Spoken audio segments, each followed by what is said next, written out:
জেনে নেওয়া যাক এই ব্রতের নৈপথ্যে প্রচলিত কাহিনীগুলি। প্রাচীনকালে বিদর্ভ দেশে এক রাজারানীর ভক্তি সহযোগে বিপত্তারিণী ব্রত করতেন। তার একটি মুচির বন্ধু ছিল। রানী তাকে নানান ফল, খাবার উপহার দিতেন। মুচির বউয়েরও খুব ইচ্ছে হতো রানীকে উপহার দেওয়ার। একদিন রানীর ইচ্ছা হলো মুচির বউয়ের কাছ থেকে রান্না করা গরুর মাংস দেখার। মুচির বউ তো রানীর আবদারে খুব খুশি।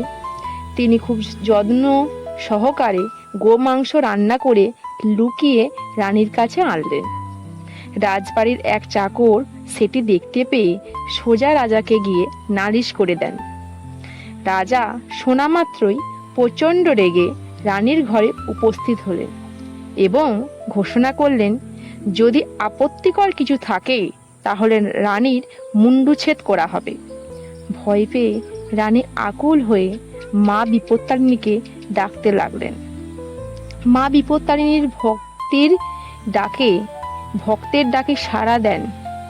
রাজা তখন পরীক্ষা করতে এলেন। তার কাপড় খুলে দেখেন সেখানে রয়েছে পুজোর জবা ফুল আর ফল। রানী বিপদের হাত থেকে রক্ষা পেলেন এবং সারাটা জীবন নিষ্ঠা ভরে বিপত্তারিণী ব্রত পালন করেছিলেন। এইভাবেই ব্রতের কথা চারদিকে ছড়িয়ে পড়ে। নমস্কার বন্ধুরা, আরও ব্রত কথা শোনার জন্য এই চ্যানেলটিকে সাবস্ক্রাইব করুন। ধন্যবাদ।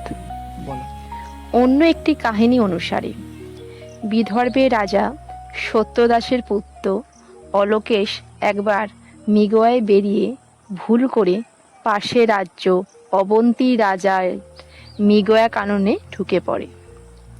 সে একটি মৃগকে শরাঘাত করলে বনরক্ষীরা তাকে বেঁধে নিয়ে যায়।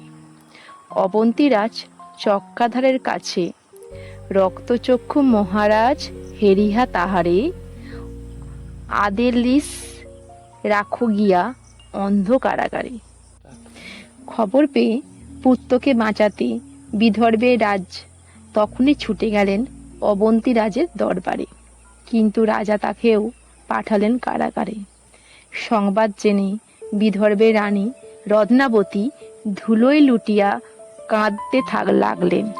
হঠাৎ দৈববাণী হলো, বিপত্তারিণী দুর্গায় পূজেয় বিশেষ্য, আমার প্রতি ভক্তি শ্রদ্ধা তোমার অশেষ। দৈববাণী শুনে রানীর মনে ভরসা এলো। তিনি পুজোর আয়োজন করলেন। সেদিন ছিল মঙ্গলবার, রথযাত্রার পরের সোমবার। ভক্তি ভরে দেবী স্তব শ্রুতি করলেন রানী। বিপদনাশিনী মাগো জগৎ জননী, অঘোর সংকট হতে রক্ষা করো তুমি।